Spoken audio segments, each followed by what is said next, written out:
وہ انتہائی عشق تھی یا نور بے حساب تھا؟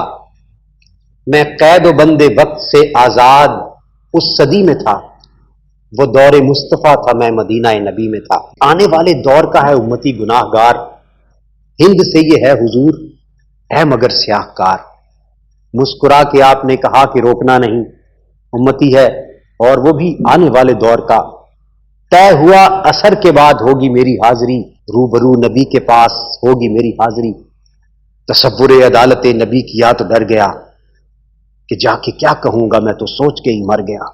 صحابی رسول نے کہا کہ بیٹھ جا یہاں، محفل حضور کے اصول سیکھ لے ذرا۔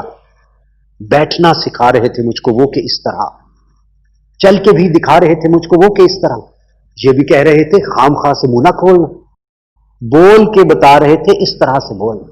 وہ خوش نصیب لوگ تھے جو دور مصطفیٰ میں تھے، فضا بھی خوش نصیب تھی، زمین بھی خوش نصیب تھی، نیا نیا کھلا کھلا سا نیلا آسمان تھا، پرانی طرز پر بنے نئے نئے مکان تھے، کئی گھروں میں اونٹ تھے، کئی گھروں میں بکریاں، پک رہا تھا کچھ جہاں پہ جل رہی تھی لکڑیاں۔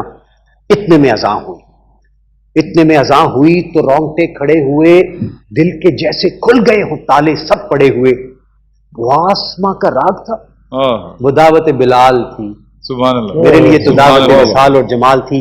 دھو لیا نہا کے میں نے وضو بھی بنا لیا، نسبت حضور میں نے عود بھی لگا لیا۔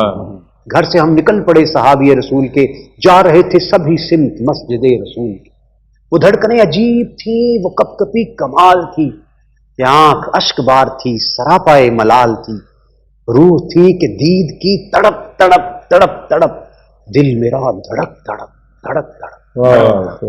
ہر قدم پہ بڑھ رہا تھا شوق دید مصطفیٰ، اور ہر قدم پہ گھٹ رہا تھا فاصلہ حضور سے۔ مسکرا کے دیکھتے تھے یوں صحابہ کرام، جیسے کہ وہ جانتے ہوں کون ہے یہ نوجوان۔ دیکھ کے صحابیوں کی پیاری پیاری گاڑیاں، جانے کیسے رک گیا میں چوکھٹے حضور پہ، کہ سنت رسول کے بغیر کیسے جاؤ گے، یہ نہ ہو کہ پھیر لیں حضور چہرہ قمر۔ جیسے ہی بھلا خیال دل کو میرے آ لیا، نسبت حضور میں نے چہرہ بھی سجا لیا، نسبت حضور میں نے چہرہ بھی سجا لیا۔ سبحان اللہ۔